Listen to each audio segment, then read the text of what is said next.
Muito obrigada, Gilmar, por estar aqui com a gente, Gilmar Mauro, da Coordenação Nacional do MST.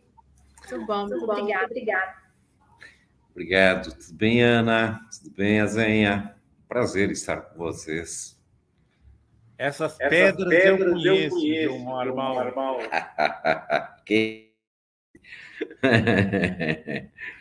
Muito bem, estou aqui na Secretaria Nacional do MST nesse momento para prosearmos.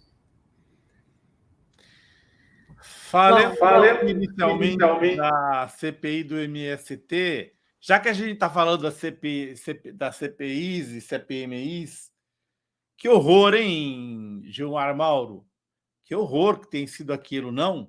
Você acha que o MST está dando conta de rebater? É que o MST tem muito apoio popular na sociedade brasileira, mas difícil, hein? Olha, Zinha, é o seguinte, é difícil, porque já é a quinta CPI do MST que nós estamos enfrentando. E, no fundo, essa CPI é uma espécie de tentativa de embaralhar o jogo do debate que vocês estavam fazendo agora, que eu acompanhei um pouco, né?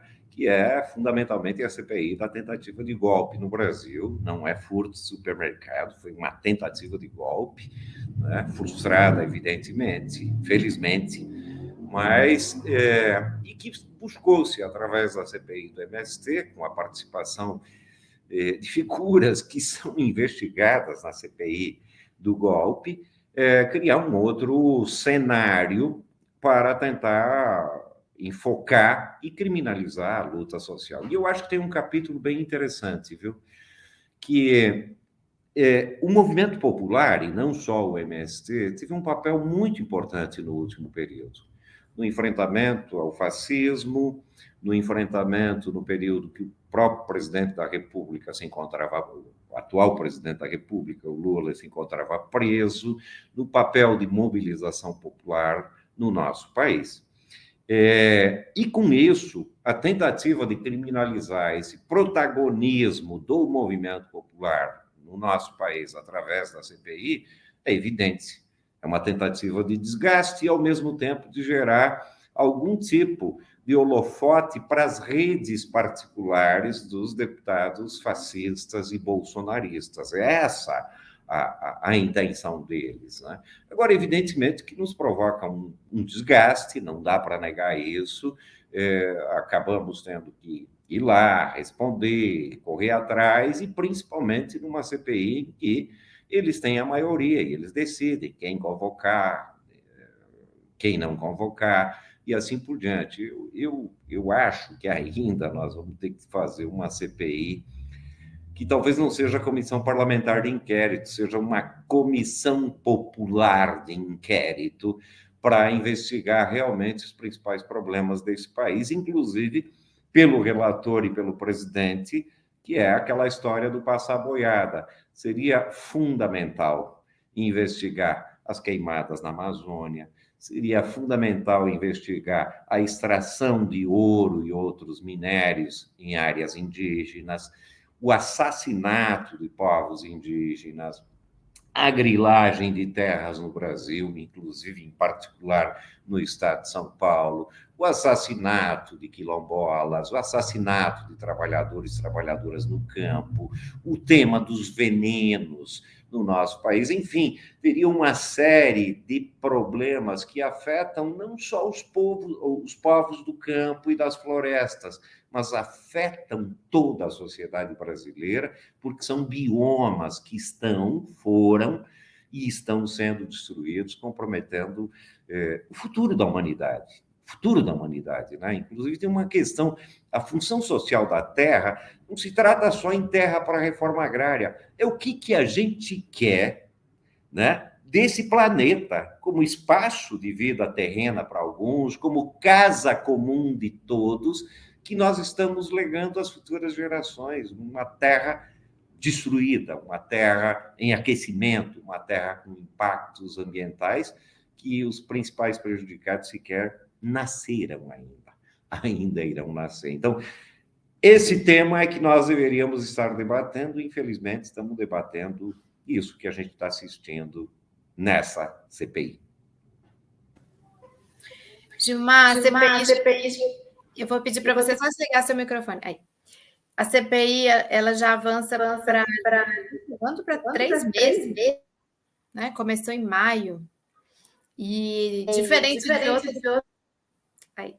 diferente de outras CPIs em que há investigação de documentos, há todo um trabalho investigativo, essa é uma CPI que ela é flagrantemente um palco, né? Um teatro. Eles aprovaram dezenas de convocações de várias figuras diferentes. Agora já foi G. Dias nos últimos dias, né? O Rainha foi lá também, o Zé Rainha, e teve uma participação que foi importante, acabou contradizendo ali o que eles gostariam, mas assim, parece não, ela se manifesta mesmo como um palco.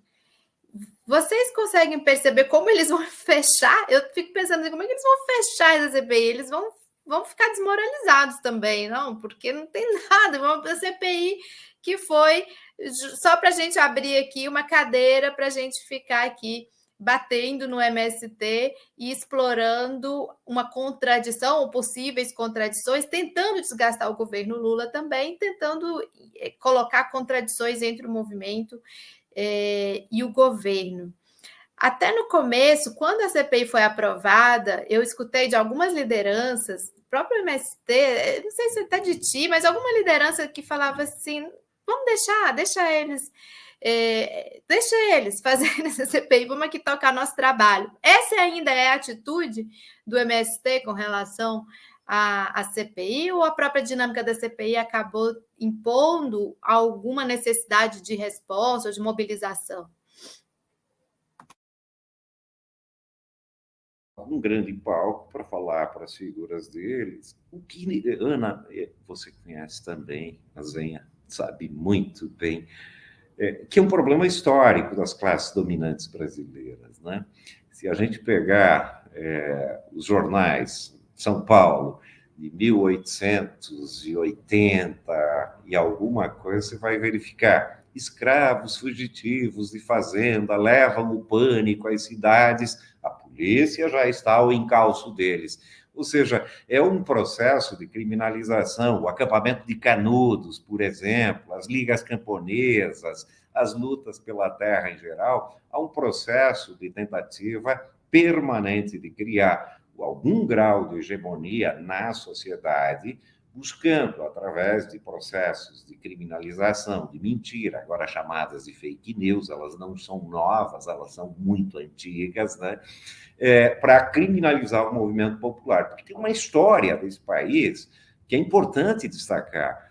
Olha, evidentemente que todos sabem que nós surgimos como capitanias hereditárias, que depois virou Sesmarias e o latifúndio, mas são mais de 500 anos de latifúndio, quase 400 anos de escravidão, né? Povos indígenas destruídos, povos negros destruídos, e não só povos fisicamente, são culturas destruídas, que as gerações atuais sequer tiveram acesso a essa cultura que foi destruída, e que hoje nós enfrentamos e continuamos a enfrentar problemas desse tipo. Por quê? Porque toda a lógica de concentração fundiária continua quase da mesma forma como foi no passado. Agora, com o agronegócio, chamado agronegócio, mas é o antigo latifúndio, exportador de produtos primários, agora chamado de commodities, que utiliza o solo, a água e os recursos naturais para obter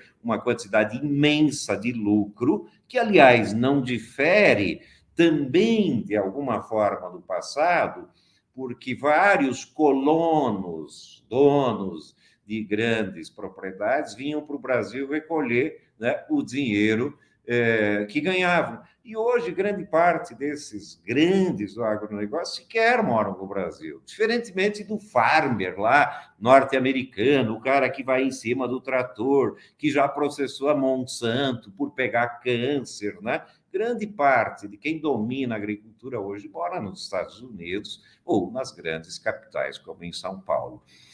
E a utilização do solo, da água e dos recursos naturais, fruto de um processo de utilização intensiva de agroquímicos, está sendo destruída a serviço e benefício dos lucros. E olha, com o subsídio do Estado brasileiro, porque quem exporta commodities não paga imposto, né? Portanto, gera muito lucro para quem é o dono da produção e não gera emprego, não gera desenvolvimento econômico e assim por diante. Eu fiz todo esse contexto para dizer a CPI é uma tentativa, de novo, de criminalizar o MST. Evidentemente que nós não temos poder sobre a CPI, a grande maioria é deles que comanda, eles vão chamar quem eles quiserem, né? Possivelmente vão chamar muitas pessoas, inclusive, acho que amanhã vai o Rui Costa, o ministro Rui Costa, na semana que vem vai o João Pedro Stedley. Evidentemente que nós estamos tocando a vida, né? Porque não é novidade para o MST enfrentar a CPI, essa é a quinta, como eu disse anteriormente. Agora, nos causa, de alguma forma, um incômodo bastante grande em função de que o Congresso Nacional poderia estar discutindo outras coisas. É gasto de dinheiro público, é gasto de energia para criar um palco e criminalizar o movimento popular e falar para as redes bolsonaristas e de direita. É isso que é a CPI do MST. Muito curioso, hein, Ana, para ver o Stedley lá. Eu acho que o Stedley vai deitar e rolar. É que eles fazem o showzinho deles que vai para suas próprias redes. O Gilmar, que lhe parece Paulo Teixeira, o ministro Paulo Teixeira, e o encaminhamento da reforma agrária no governo Lula? Nós achamos que o governo Lula está meio devagar ainda, viu, na reforma agrária. Ele anunciou que vai criar uma prateleira de terras. Eu estava brincando outro dia, Azenha, que eu quero ver os pés dessa prateleira, né? Deve ser uns pezão bem grande, né? Mas aqui, eu acho que tem um problema objetivo, que é de orçamento do governo passado, que se coloca agora, e o governo passado praticamente destruiu, inclusive dentro do INCRA, que é o órgão responsável pela reforma agrária, foi destruído, inclusive, as chefias de obtenção, porque não se fazia mais desapropriações, sequer vistorias de terras e obtenções de terras para a reforma agrária, né? E não tem praticamente recursos no orçamento desse ano para grandes obtenções.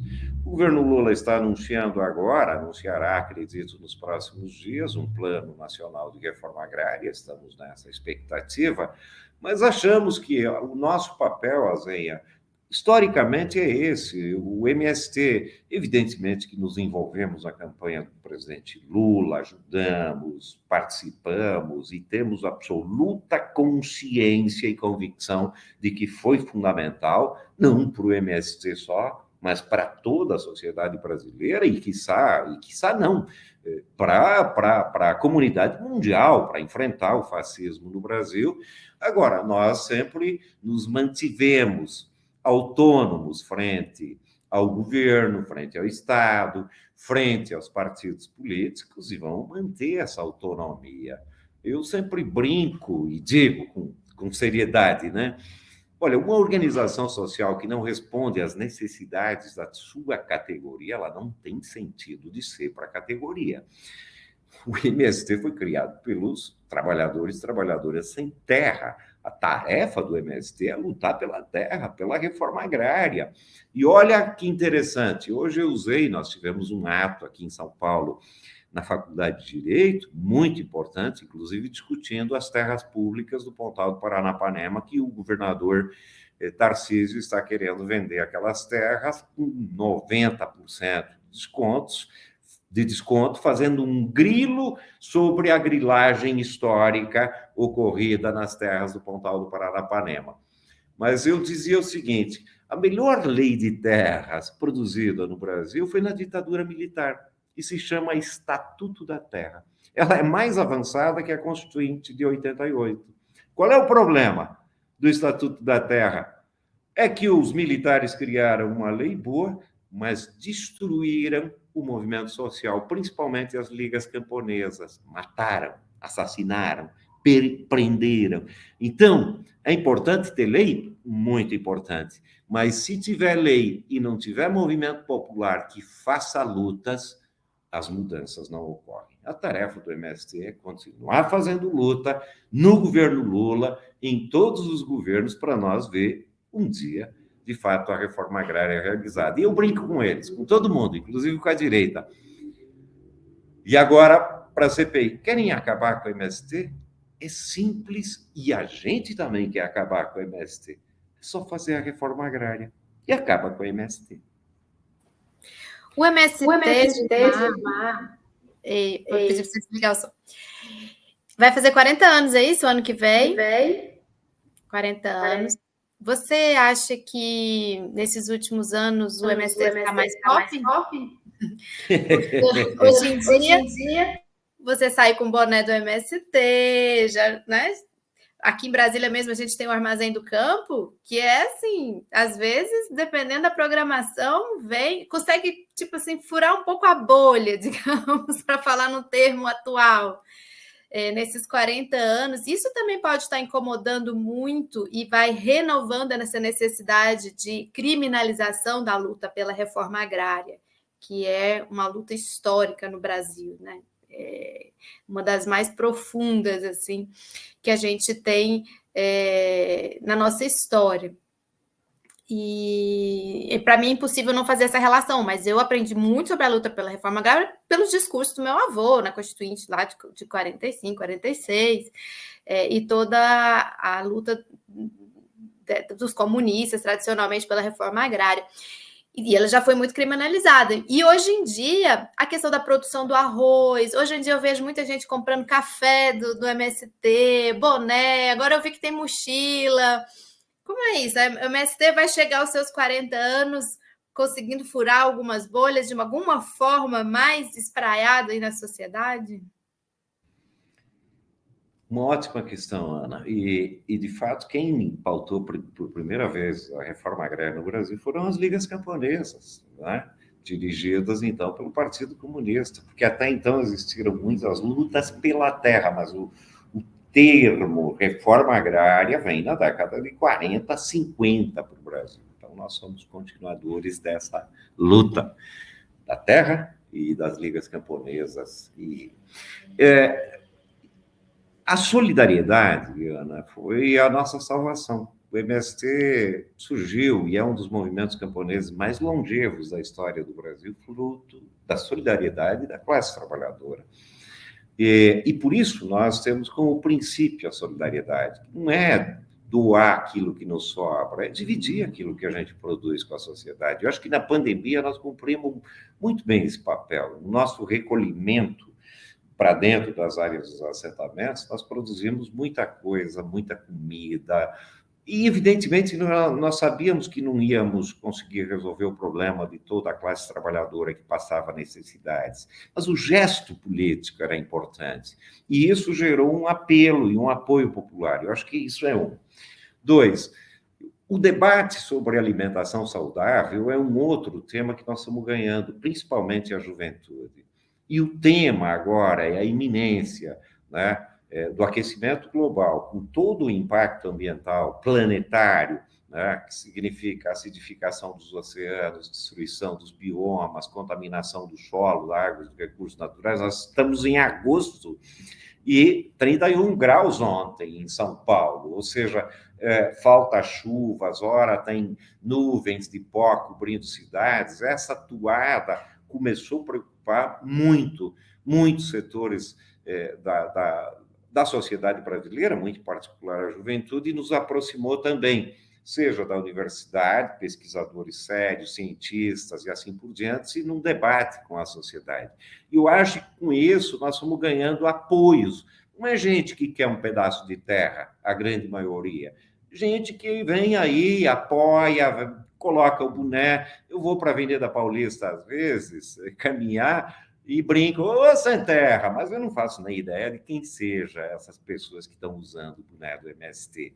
Mas acho que é muito importante, é um apoio, né, que nós estamos recebendo E eu acho que a luta do MST, historicamente, mas também agora, e eu disse antes que o MST tem que continuar fazendo a luta pela terra, mas ele precisa cada vez mais conjugar essa luta premente, imediata pela sobrevivência com a luta política, com a luta ambiental. As coisas não são separadas, não dá para separar a luta econômica de luta política, não dá para separar a luta sindical propriamente da luta ecológica, e eu acho que essa fusão desses temas, assim como eu brinco, não dá para separar o presente do futuro, ou seja, é no presente que a gente desenha aquilo que quer construir no futuro. Brinco com a turma que é o seguinte: se você quiser colher abacate, é preciso plantar abacateiro, não tem outra alternativa. Isso é na agricultura, mas é na política também. E essa construção de projetos e de projeto político, eu estou falando, é que aproxima bastante vários setores da sociedade brasileira ao MST. Mas tem um particular. Eu acho que ainda os armazéns, Ana, eles atingem um público de classe média, etc. Nós estamos numa atuada agora, numa parceria, inclusive a primeira vai ser com o Padre Júlio Lancelotti. Possivelmente vocês são muitíssimo convidados, viu? E todos que estão nos assistindo nesse momento, possivelmente a gente consiga inaugurar aquele espaço em outubro. Tá? É um espaço que o Padre Júlio já deu, já está dando um nome, eu não vou anunciar aqui agora, mas é um espaço que a gente quer transformar em sacolão popular, que a gente quer fazer isso com a periferia também de São Paulo e talvez em todo o Brasil. Ou seja, é vincular a demanda de combate à fome. E olha, um parênteses muito importante aqui. Crianças e adolescentes não estão consumindo frutas, legumes e verduras e serão prejudicados física e psicologicamente por não ter nutrição necessária. E isso é um problema de toda a sociedade. E nós queremos vincular a produção dos assentamentos com esse consumo e resolução do problema da fome e da miséria. Mas é preciso subsídio do Estado. É preciso colocar frutas, legumes e verduras subsidiados. E nós queremos construir, sim, sacolões populares, que as pessoas comprem e paguem um preço subsidiado para poder levar para casa. Isso a gente vai iniciar nessa parceria com o Padre Júlio Lancelotti, estamos em discussão com o MDS, com vários outros setores, para criar isso. Inclusive, Ana, e você sabe muito bem, que é aproximar quem produz de quem consome, tá? E aproximar quem consome de quem produz, para saber quem produz os alimentos desse Brasil. E eu brinco, né? O dia que a gente juntar campo e cidade, ou no grito, quando o campo e a cidade se unir, nós vamos fazer um monte de coisa boa, viu? Essa aproximação a gente quer fazer nesse projeto que estamos construindo, e eu acho que aí a gente vai conseguir, de fato, horizontalizar muito mais do que a importante e evidente experiência dos armazéns do campo.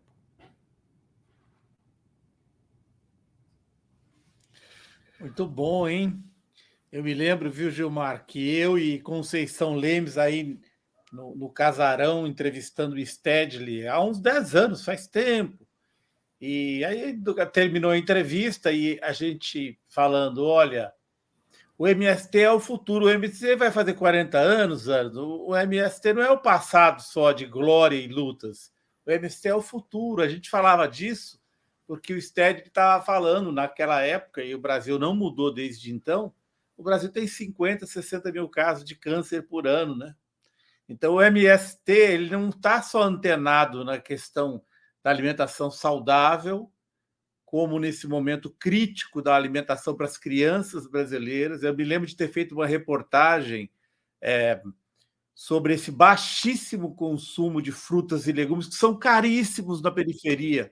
E a criança, Ana, o dinheirinho que sobra da mãe é uma questão de status, quase, ela comprar um industrializado de R$1, R$2, R$3. Ele não consegue comprar brócolis com isso. Então, essa ideia do MST é maravilhosa. E é por isso que não tem CPI que vai destruir o MST. o nosso público hoje ouviu muitas coisas que podem parecer pessimistas, mas não é, não. A gente discute essas coisas, né? Agora me dirigindo a quem está nos assistindo. Mas a capacidade de mobilização do povo brasileiro e de vitórias é muito grande. Acho que o MST é o maior exemplo disso. Não concorda, Ana? Concordo plenamente. Fomos muito felizes aqui por termos convidado o Gilmar. Foi excelente. Muita gente reagiu aqui conversando, dialogando sobre o MST. O Fred está falando aqui, o MST nunca irá acabar, mesmo que toda a terra seja distribuída, porque o MST é um patrimônio dos movimentos sociais, é parte do patrimônio histórico, cultural, social do Brasil. Então, muito obrigada, viu, Gilmar, Mauro, por sua participação. E a gente vai continuar em contato, vamos continuar conversando em vários outros espaços e esperamos ter vocês aqui brevemente, novamente. Ô, Gilmar, o cara que você encontrou na Paulista de boné era eu não tenho terra não, tá? Você falou, sem terra, eu sou sem terra mesmo. Ô, Zéiana, obrigado, viu? Vai ser um monte de gente. Eu acho que há uma revalorização, inclusive, do espaço agrícola nesse momento, né? Me permita aí antigamente, né? A história do jacatatu, mas se pega uma série de problemas, são atribuídos a produtos agrícolas. Estou com baita abacaxi. Olha, pisou no tomate. Vixe, ó o fumo. Ninguém fala aí, caiu no Rio Tietê, né? Que nós queremos recuperar também. E eu acho que hoje há uma revalorização do espaço agrícola como um espaço de qualidade de vida, da possibilidade de nós cuidar do meio ambiente, de nós produzir comida. Só me permita um dado. Hoje, 60% da alimentação da humanidade são 4 produtos: milho, soja, trigo e arroz. Né? E hoje se faz baconzitos de trigo. Então, nós vivemos o paradoxo de desnutrição e obesidade e uma série de problemas. É preciso mudar também. É possível alimentar toda a humanidade de forma agroecológica, mas é preciso mudar a cultura alimentar do Brasil e do mundo. Nós estamos nessa toada e contamos com vocês também nesse caminho, como sempre, e queremos vocês na inauguração do Sacolão Popular, que vai ser na Moca. Jucinei Penha Ramos. Que ideia maravilhosa essa do sacolão nas periferias, desmistificar o movimento entre a população e mostrar a importância de se produzir para o povo e com o povo. Maravilhoso. Várias reações aqui, viu, Gilmar? O povo te aplaudindo o MST, bacana. Obrigado. Muito obrigado a vocês, estamos à disposição, viu? Nos convidem e aí estamos. Grande abraço, bom trabalho.